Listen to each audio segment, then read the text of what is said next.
Selamat pagi pemirsa, apa kabar Anda hari ini? Bersama saya Puji Lestari, inilah kabar Indonesia.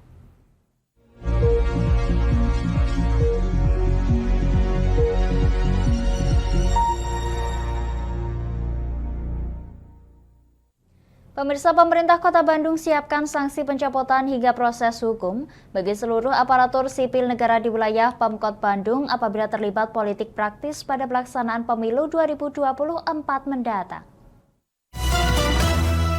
Hadirkan nanti siapapun yang akan menjadi wakil-wakil kader yang terbaik. Jelang pelaksanaan pemilu serentak 2024, seluruh aparatur sipil negara diimbau untuk netral dan tidak terlibat dalam politik praktis.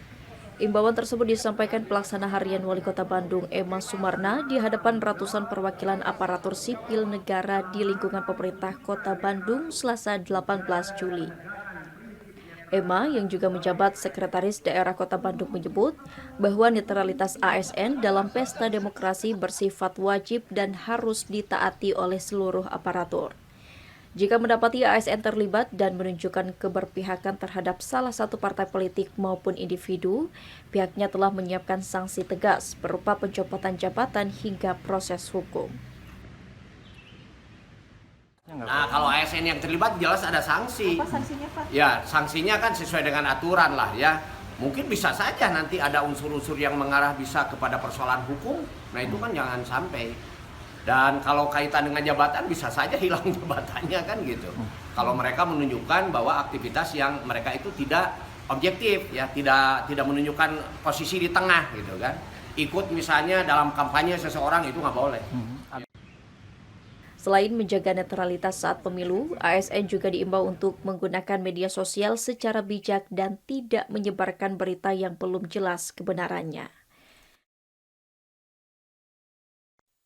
Pemirsa, Menko Polhukam Mahfud MD di Istana Kepresidenan Jakarta kembali menegaskan bahwa pemerintah tidak akan menutup pondok pesantren Al Zaitun. Pihaknya menyebut bahwa proses hukum nantinya hanya akan dilakukan terhadap Panji Gumilang.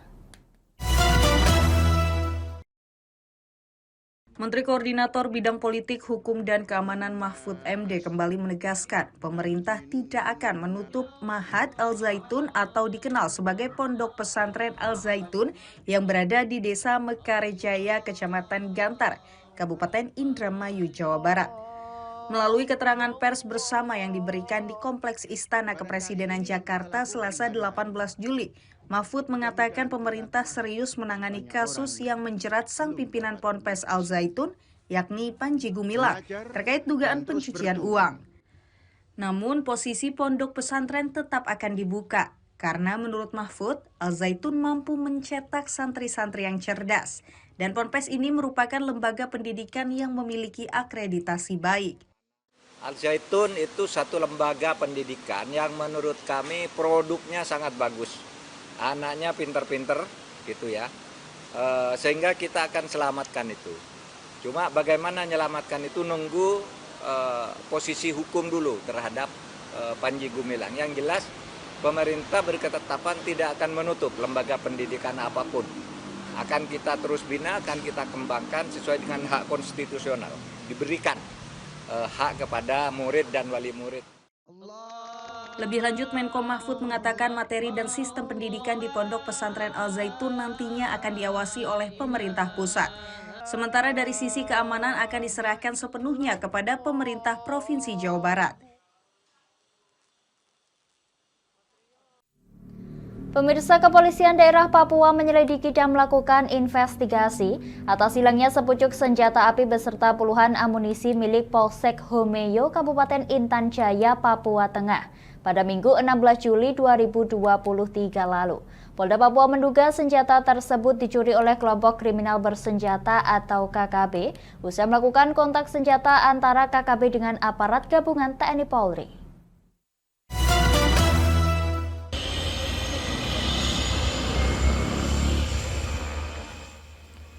Kabid Humas Polda Papua, Kombes Pol Ignatius Beni Adi Prabowo, pada Selasa 18 Juli membenarkan laporan soal hilangnya senjata api beserta puluhan amunisi milik Polsek Homeyo. Pencurian diduga terjadi pasca kontak senjata antara aparat TNI Polri dengan kelompok kriminal bersenjata atau KKB pada Minggu 16 Juli lalu. Sekitar pukul 18.00 telah hilang satu pucuk senjata api milik anggota Polsek Homeo Polres Intan Jaya yang diduga dicuri oleh kelompok kriminal bersenjata. Kini Polsek Homeo melakukan pertemuan dengan tokoh agama dan masyarakat setempat untuk berkomunikasi dengan KKB. Kepolisian mengimbau pada warga setempat untuk melapor bila memiliki informasi penting demi menciptakan situasi yang kondusif.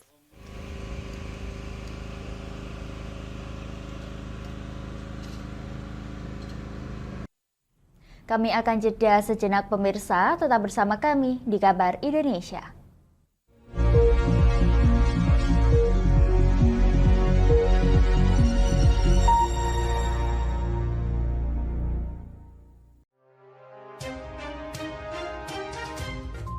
Inilah ketiga anggota komplotan pencuri spesialis pecah kaca mobil setelah melakukan penggelapan 20 sepeda motor dan 2 unit mobil dengan modus retal.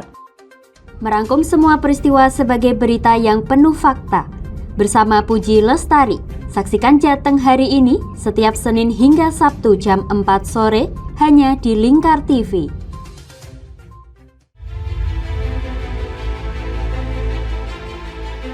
Memberikan pinjaman uang kepada saya dengan bunga 8% per bulan.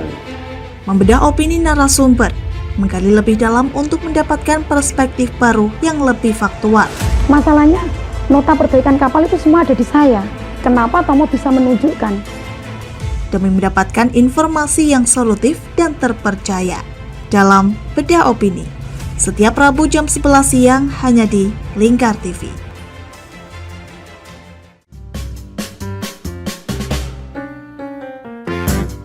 Mari pilih motif batik yang kamu suka di Batik Yuliati Warno. Memproduksi dan menjual batik tulis bakaran khas Pati dengan kualitas yang sangat istimewa.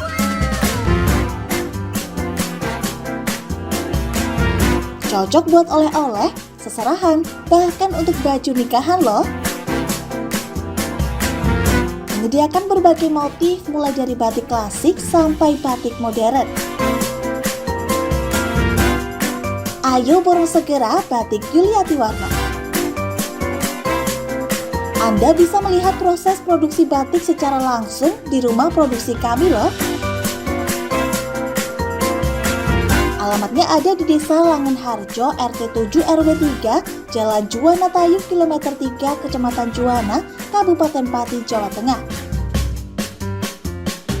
Atau Anda bisa menghubungi nomor telepon kami di 081 326 693 300. Ayo datang dan pilih motifmu segera.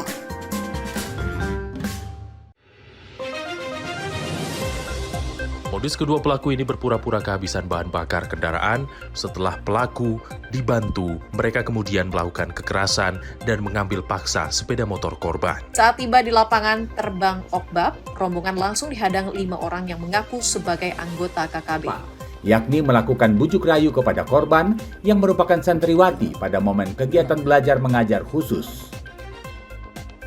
Menyajikan informasi-informasi hangat dan terpercaya bersama Kabar Indonesia setiap Senin hingga Sabtu jam 7 pagi hanya di Lingkar TV.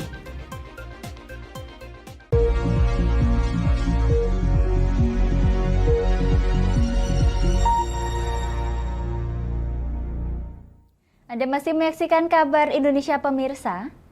Gubernur Jambi Al-Haris meminta pihak ketiga yang membangun Stadion Sepak Bola Jambi bertaraf internasional di Kelurahan Pijauan, Kabupaten Muaro Jambi dapat menyelesaikan pekerjaan tepat waktu.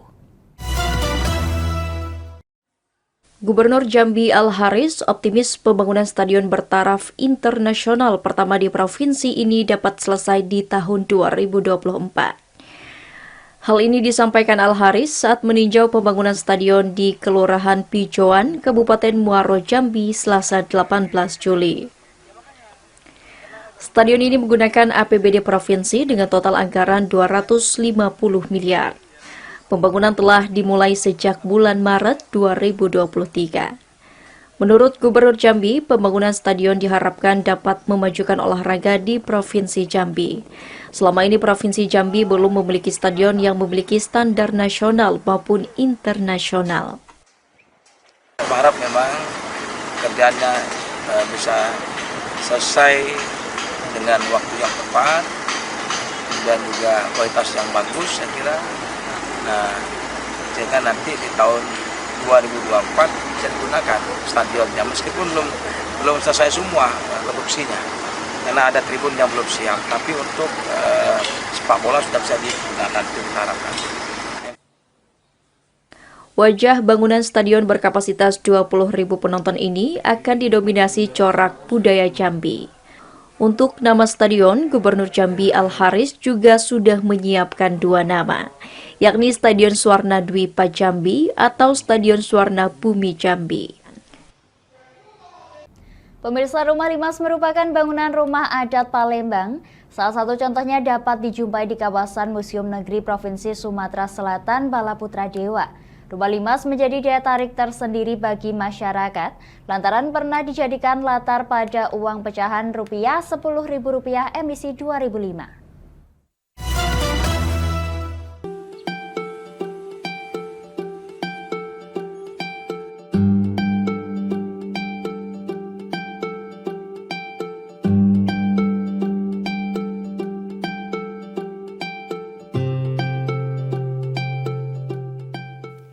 Inilah penampakan Rumah Limas yang pernah populer di masanya karena pernah diabadikan pada uang cetak pecahan Rp10.000.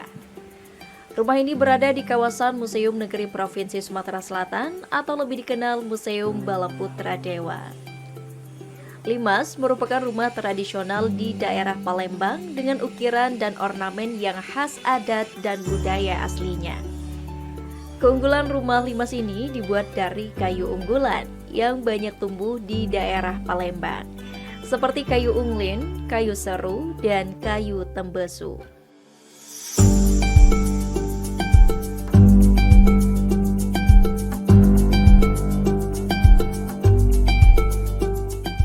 Jadi Rumah Limas ini adalah koleksi terbesar kita, masterpiece kita, yang mana Rumah Limas yang kita miliki ini pernah difoto dan dimasukkan ke dalam uang Rp10.000.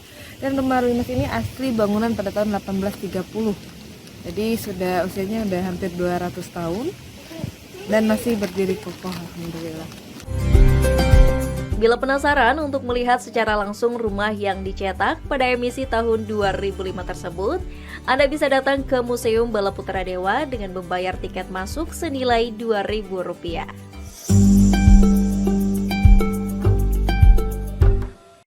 Kami akan jeda sejenak pemirsa, tetap bersama kami di Kabar Indonesia.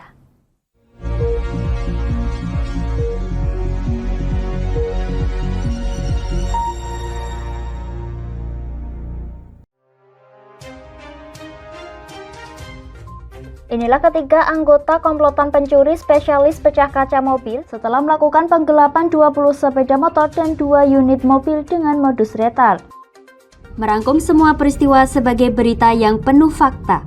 Bersama Puji Lestari, saksikan Jateng hari ini setiap Senin hingga Sabtu jam 4 sore hanya di Lingkar TV.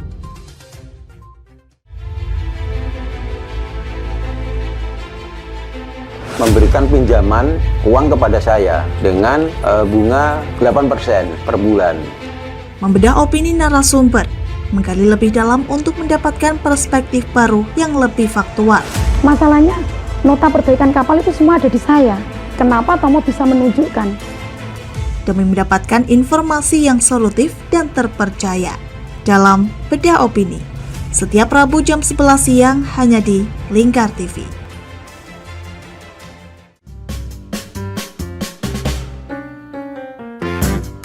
Mari pilih motif batik yang kamu suka di Batik Juliati Warno. Memproduksi dan menjual batik tulis bakaran khas Pati dengan kualitas yang sangat istimewa.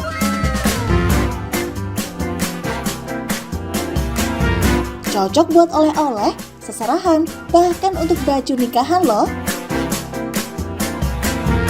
Menyediakan berbagai motif mulai dari batik klasik sampai batik modern. Ayo borong segera Batik Yuliati Warno. Anda bisa melihat proses produksi batik secara langsung di rumah produksi kami loh. Alamatnya ada di Desa Langenharjo, RT 7 RW 3, Jalan Juwana Tayu, Kilometer 3, Kecamatan Juwana, Kabupaten Pati, Jawa Tengah. Atau Anda bisa menghubungi nomor telepon kami di 081 326 693 300. Ayo datang dan pilih motifmu segera.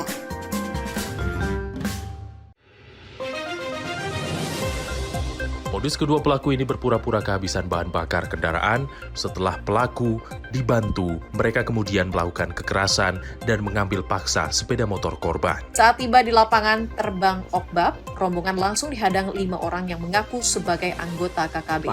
Yakni melakukan bujuk rayu kepada korban yang merupakan santriwati pada momen kegiatan belajar mengajar khusus. Menyajikan informasi-informasi hangat dan terpercaya bersama Kabar Indonesia setiap Senin hingga Sabtu jam 7 pagi hanya di Lingkar TV.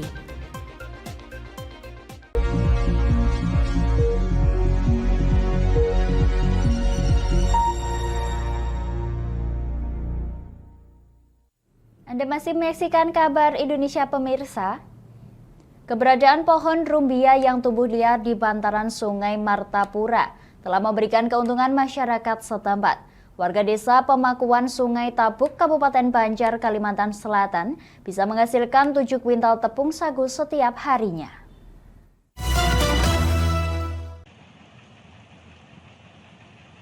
Keberadaan pohon rumbia yang tumbuh liar di bantaran Sungai Martapura telah memberikan keuntungan masyarakat setempat.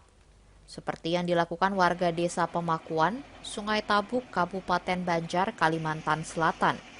Mereka memanfaatkan pohon ini sebagai bahan baku pembuatan tepung sagu.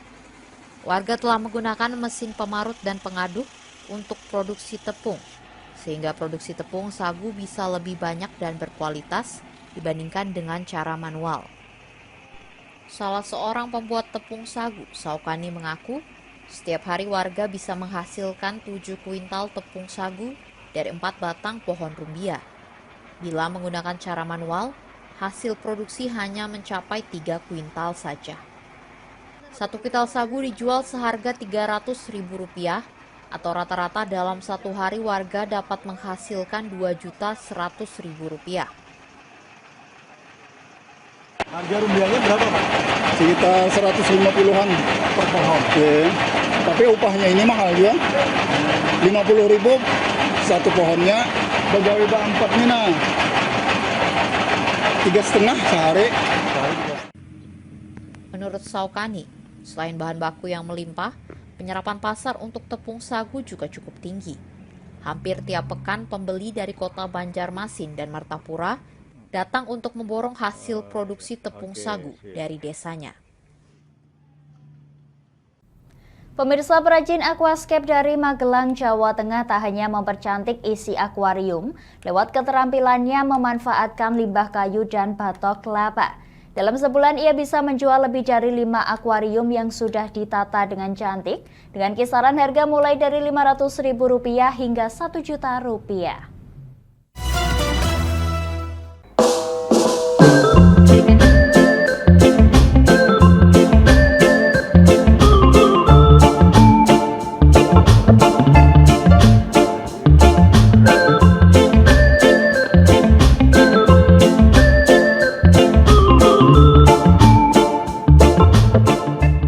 Limbah kayu dan batok kelapa menjadi modal bagi Indra Wahyu, pemuda asal desa Sidomulyo, Magelang, Jawa Tengah untuk mempercantik isi akuarium.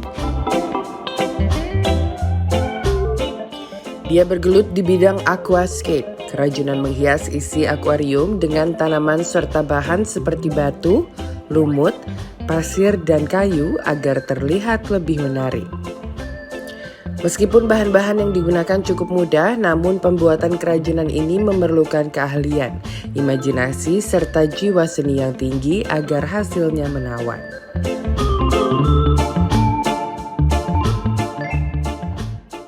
Kalau proses pembuatan itu mungkin kalau tema yang rumit lah seperti tema-tema hutan itu 4-5 hari itu jadi, Mas.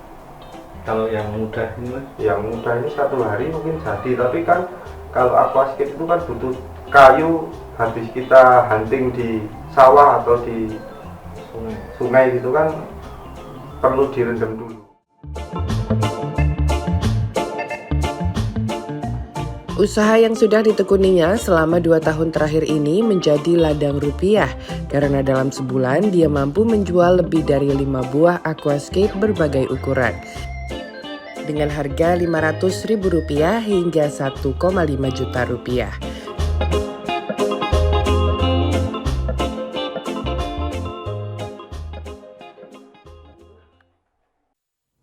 Demikian kabar Indonesia pemirsa, nantikan kabar Indonesia selanjutnya hanya di Lingkar TV. Saya Puji Lestari pamit dari hadapan Anda, selamat melanjutkan aktivitas Anda, selamat pagi dan sampai jumpa.